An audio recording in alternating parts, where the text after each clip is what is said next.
Hadirin Allah muliakan, alhamdulillah kita bersyukur kepada Allah Subhanahu wa taala atas nikmat yang Allah berikan kepada kita sehingga kita bisa bersama salah satu karya besar yaitu Al-Wabilus Shayyib karya Al-Allamah Ibnul Qayyim rahimahullahu taala. Dan hadirin Allah muliakan dan ibu-ibu sekalian, terakhir kemarin kita sudah membahas pentingnya kita merenung dan berpikir tentang pantaskah ibadah yang kita kerjakan ini kita persembahkan kepada Allah Tabaraka wa Ta'ala Al-Ali, Al-Azim, Al-Aziz, Al-Karim. Wal amalul maqbul an yusalli al-abdu salatan taliqu bi rabbih azza wa jal.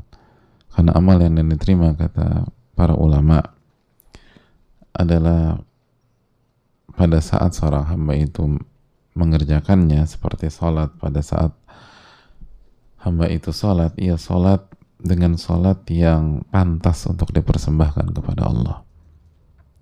Fa idza kanat salatun tasluhu li rabbih tabaraka wa ta'ala wa taliqu bihi kanat maqbulah. Kalau salatnya layak dipersembahkan kepada Allah, maka salat itu akan diterima. Sekali lagi hadirin Allah muliakan, dan pantaskah salat yang dikerjakan dengan blank, dengan gak fokus, dengan pikiran kemana-mana, itu dipersembahkan untuk Allah Subhanahu wa ta'ala? Jangankan untuk Allah, untuk kita aja gak pantas. Kita mungkin akan mengusir orang atau bawahan kita atau murid kita atau junior kita ketika dia menghadap kita dan pikirannya kemana-mana, ketika hati dan lisannya nggak sinkron, ketika dia blank, ngawur, ngomongnya ngarol ngidul. Kita mungkin bilang udah pulang, saya nggak mau bicara sekarang, mendingan kamu pulang aja, kamu istirahat, kayaknya kamu kurang tidur, kalau kamu udah siap bicara lagi dengan saya lagi. Itu manusia aja nggak mau digitukan. Lalu pantaskah kita bersikap demikian untuk Rabbul Alamin? Dan terapkan bukan hanya sholat, belajar, talabul ilm, lalu berzikir kepada Allah, berpuasa, dan rangkaian berbagai macam ibadah yang lain. Ini yang seringkali dilupakan, bahwa kita berpikir bahwa kita mengerjakan sebatas untuk menggugurkan kewajiban. Tidak. Kita mengerjakan ibadah bukan hanya untuk mengerjakan kewajiban, tapi kita persembahkan kepada Allah Tabaraka wa Ta'ala. Dan ini yang membedakan antara orang yang ikhlas dengan orang yang punya kepentingan dan mengerjakan ibadah untuk dunia, mengerjakan ibadah untuk manusia. Otomatis orang yang mengerjakan sebuah ibadah atau amal soleh untuk manusia atau tujuan-tujuan dunia tidak mungkin sefokus, sekhusyuk dan lebih baik daripada orang yang ikhlas kepada Allah Subhanahu wa Ta'ala. Karena beda. Kita ingin memberikan sesuatu hal untuk dua pihak yang berbeda status saja, kita akan bedakan. Secara umum manusia demikian. Manusia akan bedakan. Kita ingin kasih sesuatu ke teman gitu, yang bukan hanya satu usia atau satu level, tapi selama ini dia banyak hutang budi sama kita suka bantu dia. Mungkinkah kita samakan dengan ketika kita ingin memberikan sesuatu kepada guru kita atau orang tua kita atau orang yang selama ini berjasa untuk kita? Anggap saja yang kita kasih sama, kita buatkan makanan, kita masak, ibu-ibu suka masak, satu buat teman, satu buat sosok tersebut. Emang cara kita menyajikan sama? Beda. Cara kita memberi sama? Beda. Itu manusia dengan manusia. Lalu bagaimana dengan Rabbul Alamin Tabaraka wa Ta'ala?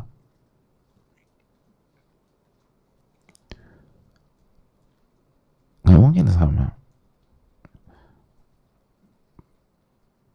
apa yang kita berikan harus pantas gitu loh. Harus pantas.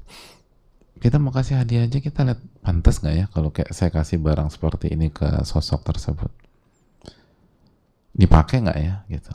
Kan kita mikir ya, kita udah confirm nih kita mau belikan tas gitu loh, saya mau tas buat hadiah, kan kita mikir tas kayak gini kira pantas nggak buat beliau gitu,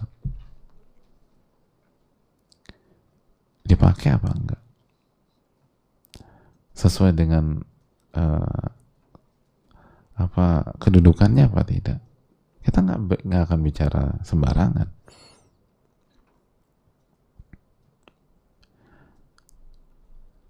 Sebagaimana misalnya ada teman, ada ini nggak, ada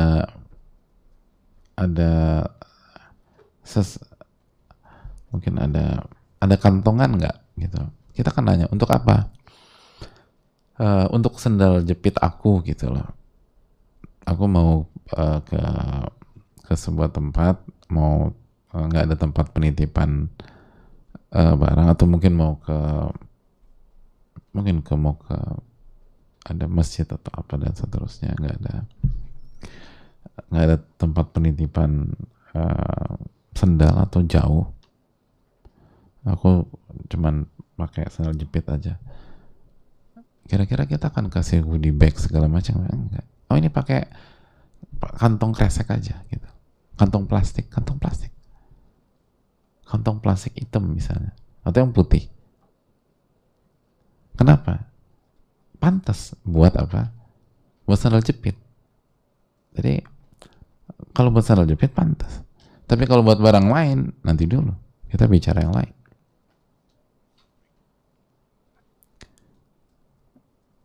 Jadi hidup tuh demikian hadirin dan ibu-ibu sekalian, nggak bisa kita samakan. Terus cara penyuguhan, cara pemberian nggak bisa. Kita kasih uang ke tukang minta-minta dengan kasih yang butuh ya, terus kasih hadiah uang untuk sahabat kita, atau misalnya mungkin untuk senior kita, itu ya beda. Bahkan untuk di senior kita bukan hanya pakai amplop, kita pakai kotak hadiah, tapi kasih apa, misalnya yang minta-minta langsung kasih, nggak pakai, emang ada orang kasih pakai amplop? Nggak ada, langsung keluarin dompet kasih fulus. Nah sekarang sekali lagi, coba kita evaluasi hidup kita, benar nggak hidup kita itu sesuai dengan firman Allah Subhanahu Wa Taala? Ketika Allah Subhanahu Wa Taala mengajarkan kita bagaimana hidup dengan firman-Nya dalam surat Al-An'am ayat 162, "Qul inna salati wa nusuki wa mahyaya wa mamati lillahi rabbil alamin, la syarika lahu wa bidzalika umirtu ana awwalul muslimin." Dalam surat Al-An'am ayat 162 Allah berfirman, "Qul, katakanlah sesungguhnya salatku, ibadahku, sesembelihanku, hidupku dan matiku aku persembahkan untuk Rabbul Alamin. Aku persembahkan untuk Allah, Rabbnya alam semesta, la syarikalah, nggak ada sekutu bagi Allah, nggak ada yang sama, nggak boleh disejajarkan, nggak boleh disatu levelkan. Wa bidzalika umirtu ana awwalul muslimin, dan begitulah aku diperintahkan dan aku adalah muslim yang pertama." Di sini kita belajar inna salati wa nusuki wa mahyaya wa mamati, sesungguhnya salatku, ibadahku, sesembelihanku, hidupku dan matiku lillah, untuk Allah Subhanahu wa taala. Lillah, untuk Allah Subhanahu wa taala. Jadi hadirin Allah muliakan, hidup kita itu lillah. Jadi pantaskah kalau misalnya kita buang-buang waktu kita? Pantaskah kalau kita lepas begitu saja? Jadi keliru. Hidup gua, suka-suka gua. Seorang muslim nggak demikian, seorang muslimah tidak demikian. Hidup bukan hidup lo. Hidup itu bukan hidup Anda. Seorang beriman mengatakan inna salati wa nusuki wa mahyaya wa mati lillahi rabbil alamin. Hidup itu untuk Allah. Maka pantaskah kalau pada hari kiamat kita dihisap, lalu kita ditanya apa yang sudah Anda perbuat dalam hidup Anda, lalu isinya nggak jelas, ngobrol lah, curhat lah, gibahin Allah, ngomongin Bella, ngomongin Sela, kufur nikmat kepada suami lah, ngebantah, males lah kerjaannya, hanya ngurusin gadget yang ada gunanya, tidur, gitu, ribut-ribut, drama-drama nggak jelas perempuan. Nggak semua perempuan demikian. Ada banyak perempuan yang punya etos kerja yang bagus dan punya disiplin yang luar biasa. Tapi sebagaimana laki-laki, ada banyak wanita yang buang-buang waktunya hanya ngobrol ngarul ngidul. Nah, kira-kira pantas nggak? Apakah itu yang dipersembahkan untuk Allah? Kira-kira diterima apa nggak sama Allah Subhanahu Wa Taala?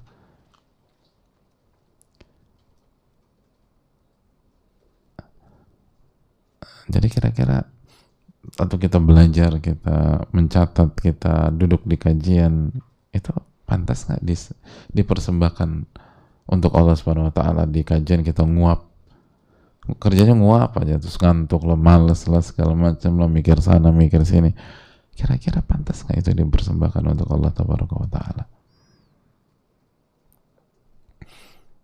Lalu kita sebagai istri kerjanya cuman main ke sana, terus nanti keluar, lalu brunch lunch, habis itu ngopi-ngopi cantik, lalu segala macam, dan kita nggak ngerjakan tugas kita sebagai istri, tugas kita sebagai ibu.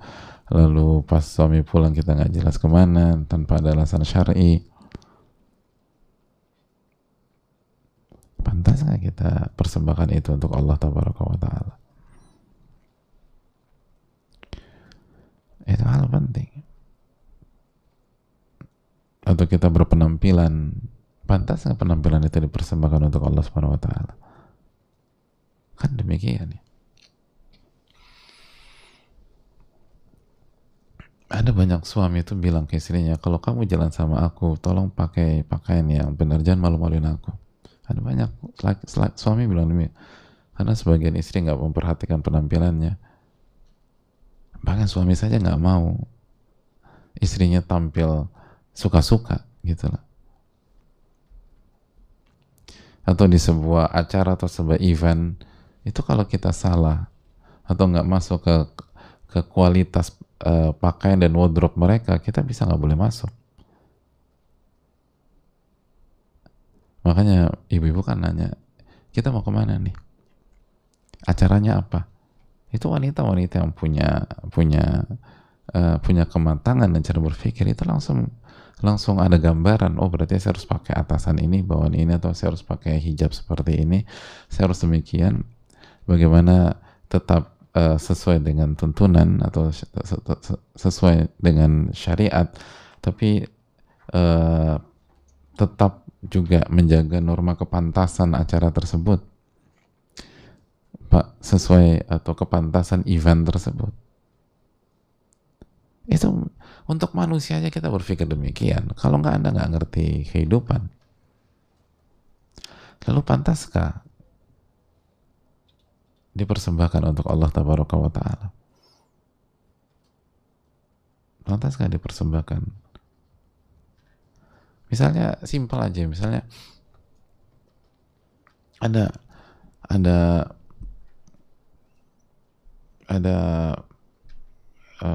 wanita biasa pakai hot pants misalnya, terus dia datang ke acara pernikahan pakai hot pants, atau datang ke acara kenegaraan pakai hot pants, kira-kira pantas apa enggak? Dan kalau dia paksa masuk, kira-kira dikasih masuk apa enggak? Oke, lalu Anda kemana-mana pakai hot pants, bukan ke pakaian Anda itu dipersembahkan untuk Allah Taala? Kenapa kalau buat manusia kita jaga kepantasan, tapi buat untuk Allah SWT kita tidak jaga kepantasan?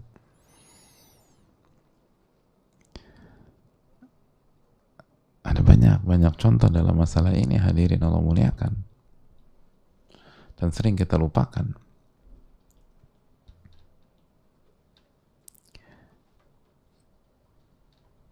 Kita hanya berpikir simpel, padahal Sekali lagi ayatnya jelas, inna salati wa nusuki wa mahyaya wa mamati lillahi rabbil alamin.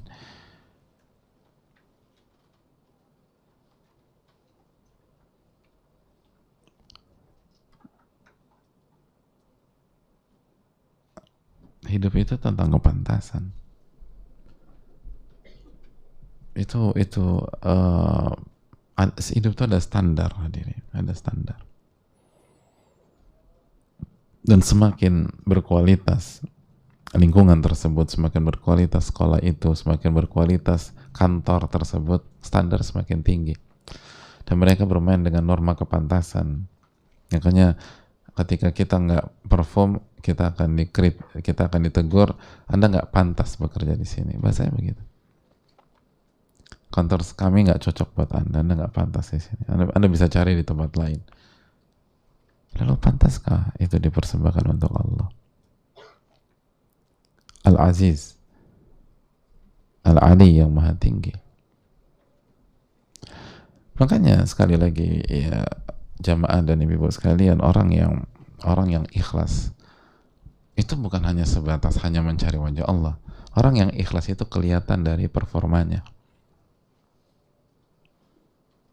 Gak ada orang yang ikhlas itu malas-malasan, tuh gak ada. Gak ada orang yang ikhlas tuh buang-buang waktu, tuh gak ada. Gak ada orang yang ikhlas tuh pelit, tuh gak ada. Orang yang ikhlas itu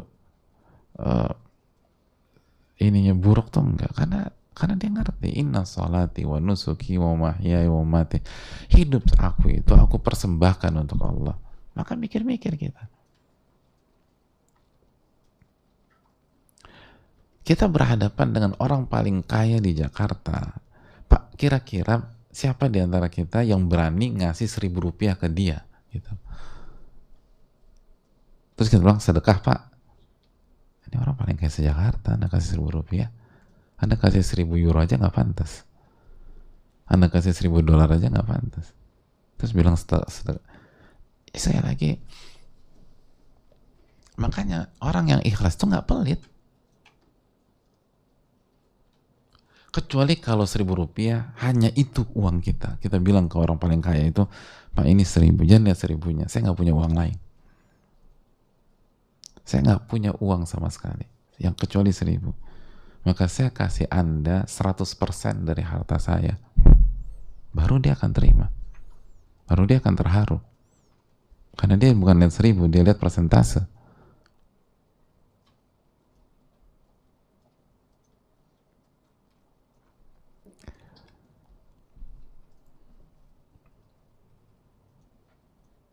Jadi, nah sekarang kira-kira yang kita kasih buat Allah itu apa? Sisa. Yang sisa. Jadi semua untuk dunia udah sisa-sisa buat Allah deh. Gitu.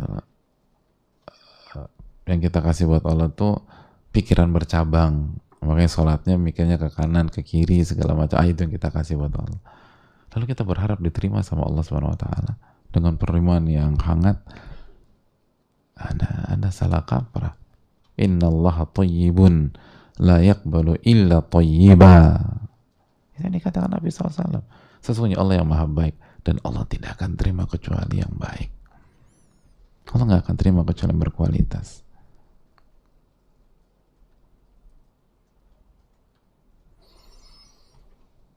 Itu yang harus kita camkan bersama-sama, hadirin Allah muliakan.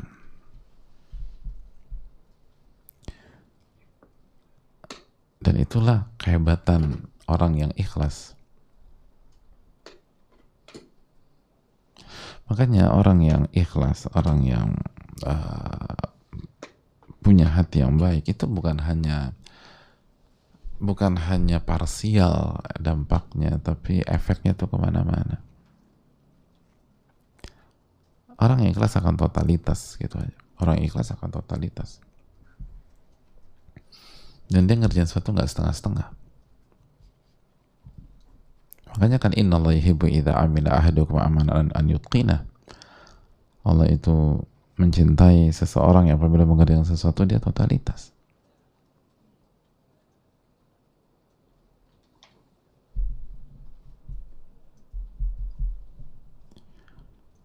minta pertolongan kepada Allah, lalu tawakal ala Allah.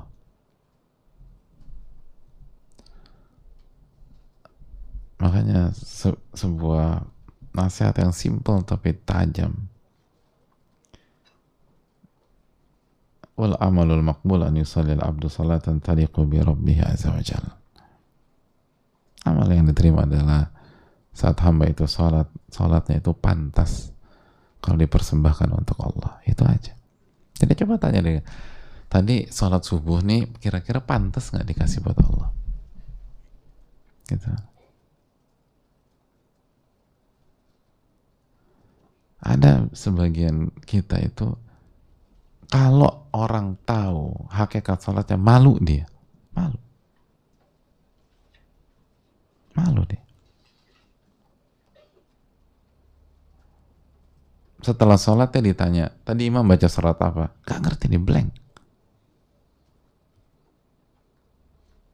Dan dia ditanya di depan umum, di depan publik, di depan jamaah yang lain. Dan dia merasa dipermalukan. Gitu. Dan dia sedih, dia terpukul, dia aduh malu banget gitu loh.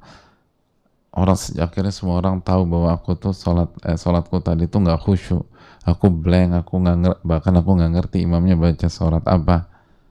Padahal imamnya cuma baca Al-Fatihah sama Al-Ikhlas, itu aja dia nggak ngerti.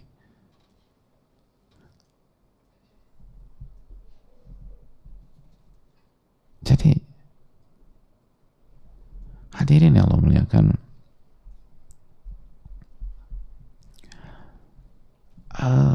sebuah hal yang sangat-sangat miris.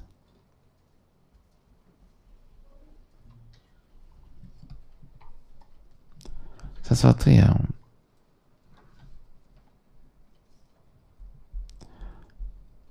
apa namanya, kita bisa malu kalau itu manusia.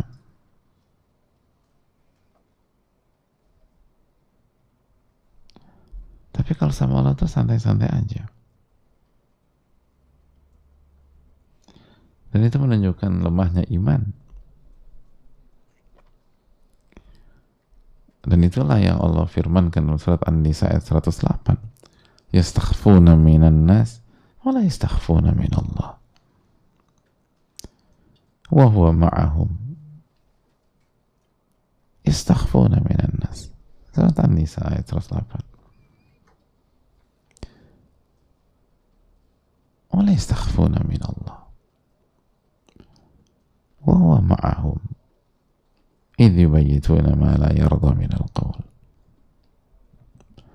وكان الله بما يعملون محيطا. Kita malu kalau kepergok ketiduran sama guru kita atau dosen kita atau ustadz kita. Tapi kita nggak malu ketika Allah pergoki kita ketiduran.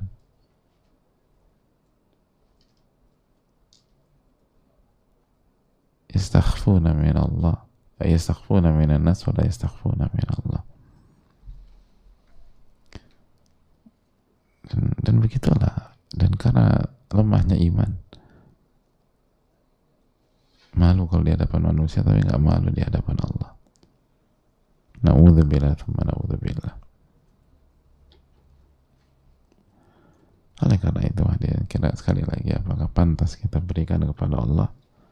Maka jujurlah kita dalam menjawab pertanyaan ini. Allahu ta'ala alam bisawab. Kita buka sesi tanya jawab. Wassallallahu ala nabiyina Muhammad.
Sebentar ya.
Bismillah, Assalamualaikum warahmatullahi wabarakatuh. Waalaikumsalam warahmatullahi wabarakatuh. Semoga Allah merahmati Ibnu Qayyim dan juga ulama-ulama klasik serta kaum muslimin di seluruh dunia. Semoga Allah juga memberikan kepada Ustadz, keluarga dan tim, amin ya rabbal alamin. Dan semoga Allah merahmati ulama-ulama kita di hari ini. Ustadz izin bertanya, dari hari ke hari saya selalu berusaha memperbaiki kualitas sholat, terutama jika sedang tertimpa masalah. Kadang tidak terasa air mata mengalir saat sholat. Saya merasa hati menjadi jauh lebih tenang setelah sholat. Tapi masalah tersebut tetap ada meskipun saya sudah berdoa agar masalah tersebut diselesaikan. Sehingga saat sedang tidak sholat atau haid atau menunggu waktu sholat berikutnya, kadang terpikir lagi masalah tersebut sehingga menjadi galau. Kemudian tenang kembali saat selesai sholat. Hal ini berlangsung terus-menerus. Pertanyaan saya, apakah kualitas sholat saya kurang dan harus diperbaiki lagi sehingga saya bisa 100% tenang saat menghadapi masalah dan dimudahkan agar masalah tersebut hilang. Semoga Allah memudahkan pertanyaan ini untuk dijawab. Amin. Terima kasih. Wassalamualaikum warahmatullahi wabarakatuh. Syukran jazakallahu khairan.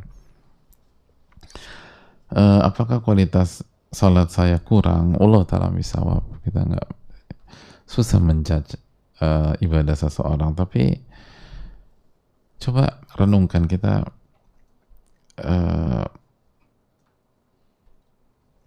sudah berjuang tuh udah berapa lama, hadirin. Ulama-ulama besar itu berjuang tahunan, puluhan tahun untuk mendapatkan kualitas terbaik. Jadi kalau kita masih berstatus orang awam atau orang umum dan belajar juga belum tidak ada satupun buku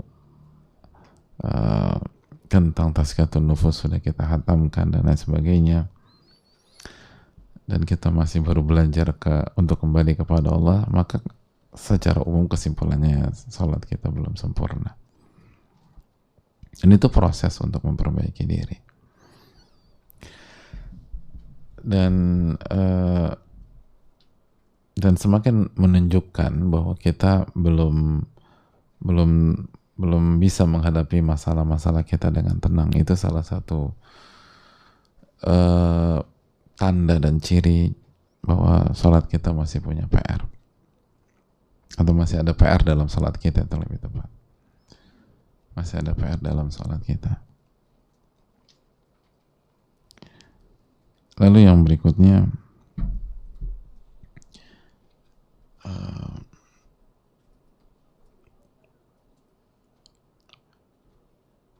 masalahnya belum hilang, dan semoga Allah mudahkan agar masalah terus hilang. Semoga Allah mudahkan, tapi gini loh jamaah, Allah yang paling mengerti waktu yang terbaik menyelesaikan masalah tersebut.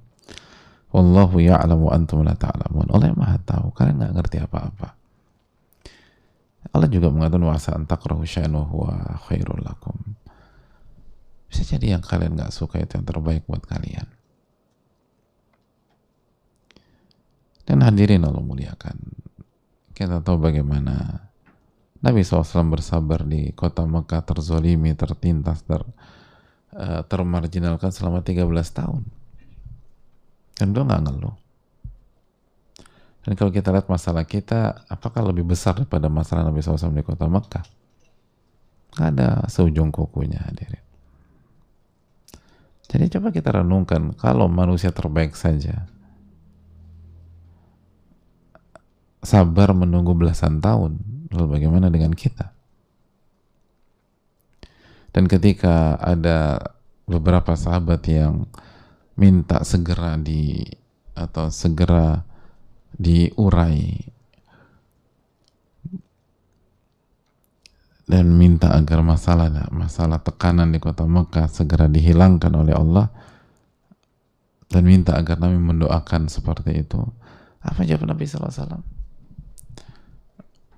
Walakinnakum tasta'jilun, kalian itu terburu-buru. Lihat bagaimana jawaban Nabi SAW. Nabi SAW nggak mengatakan, ya insya Allah saya akan doakan, insya Allah sebentar lagi. Bukan berarti senang dengan ujian, bukan itu, tapi kita tuh suka berkeluh kesah gitu loh. Gampang banget tuh komplain, nggak sabar, seakan-akan orang paling terzolimi sedunia. Padahal perjuangan kita belum seberapa, dan hak Allah pun nggak dikerjakan juga.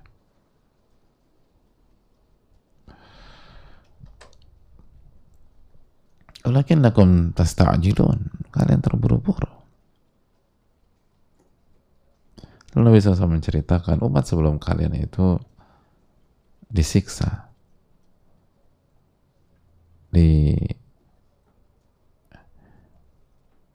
diletakkan gergaji dari besi, lalu ditaruh di atas ubun-ubunnya dan mulai digergaji sampai tubuh terbelah menjadi dua, dan itu tidak membuat mereka goyah dari agamanya. Umat sebelum kalian itu disisir dengan sisir besi sampai kulit dan daging terpisah dari tulang, tapi itu tidak membuat ia mundur dari agamanya. Walakinnakum tasta'jilun,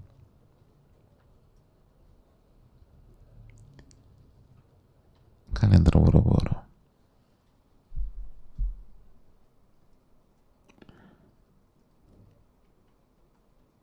Ini yang perlu kita camkan bersama-sama, hadirin.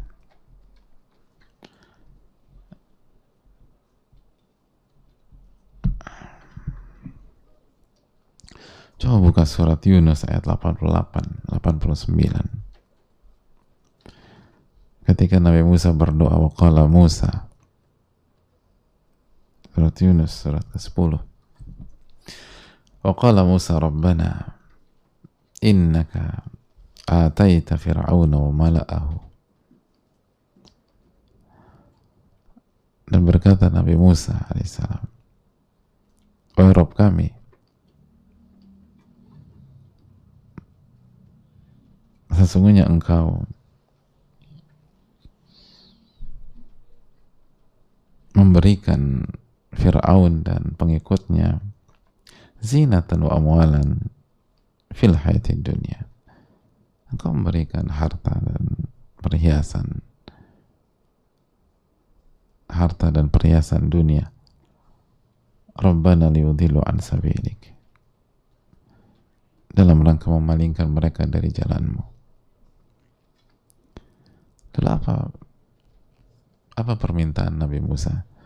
Rabbana tmis ala amwalihim washdud ala qulubihim.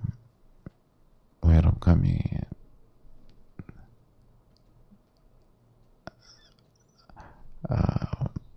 cabutlah harta-harta mereka dan keraskan terhadap hati-hati mereka. Fala yu'minu hatta yarul adzab al-alim. Mereka nggak beriman sampai mereka melihat azab yang pedih.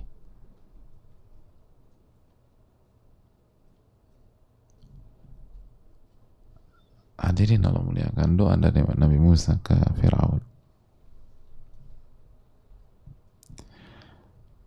Saya ingin tanya jemaah sekalian,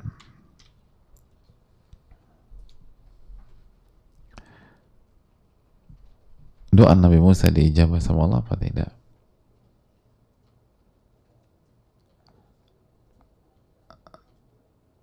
Sekali lagi, Nabi Musa meminta untuk membinasakan harta mereka dan mengunci atau mengeraskan hati mereka, dan mereka tidak beriman sampai mereka melihat siksa yang pedih. Doa ini diijabah sama Allah apa tidak? Hadirin, simple aja, hadirin. Buka aja berikutnya, baca ayat berikutnya. Qala qad ujibat da'watukuma. Allah berfirman, qad ujibat da'watukuma, doa kalian berdua telah diijabah sama Allah. Fastaqima, maka istiqomahlah. Wala tattabi'anni sabilal ladzina la ya'lamun, dan jangan mengikuti jalan orang-orang yang enggak mengetahui.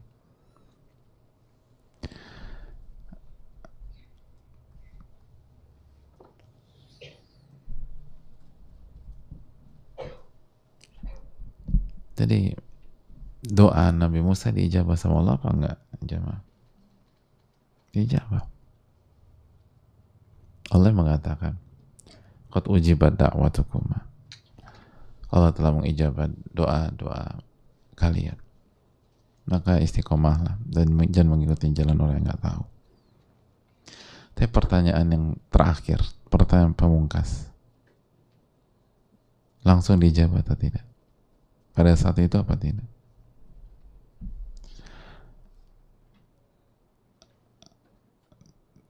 Dari Abdullah bin Abbas,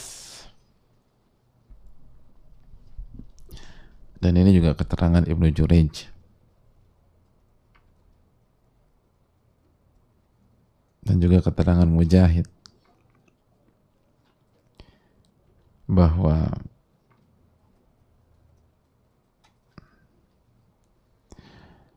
Fir'aun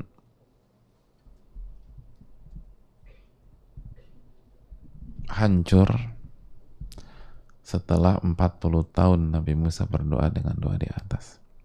40 tahun.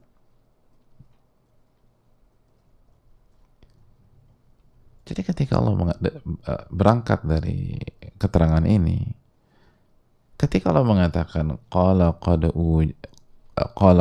ujibat da'watukuma, itu bukan berarti hari ini juga, bukan berarti besok. Allah yang maha tahu waktu yang terbaik. 40 tahun. Jadi ketika Allah mengatakan ud'uni astajib lakum, mintalah kepadaku, aku akan kabulkan. Emang Allah bilang akan dikabulkan di hari yang sama? Mana ada ayat Allah kabulkan di hari yang sama? Apakah Allah nggak mampu mengabulkan di hari yang sama? Mampu, tapi Allah Al-Alim, Allah paling tahu mana yang terbaik.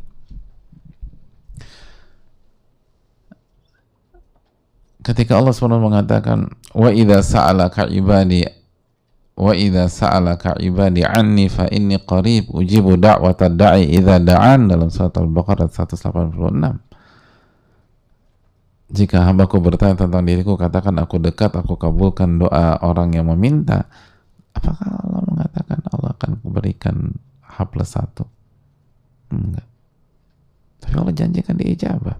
Sama seperti Nabi Musa, qad ujibat da'watukuma, aku telah kabulkan doa kalian berdua. Doa kalian berdua dikabulkan. Tapi hari ini bukan, besok bukan, minggu depan bukan, bulan depan bukan, tahun depan bukan, 40 tahun setelah itu.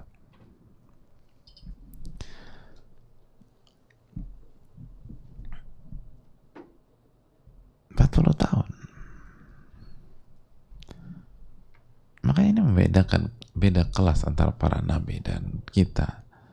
Sebagian kita udah mencak-mencak, waktunya dikabulkan. Para nabi nggak pernah ragu dengan janji Allah Tabaraka wa Ta'ala.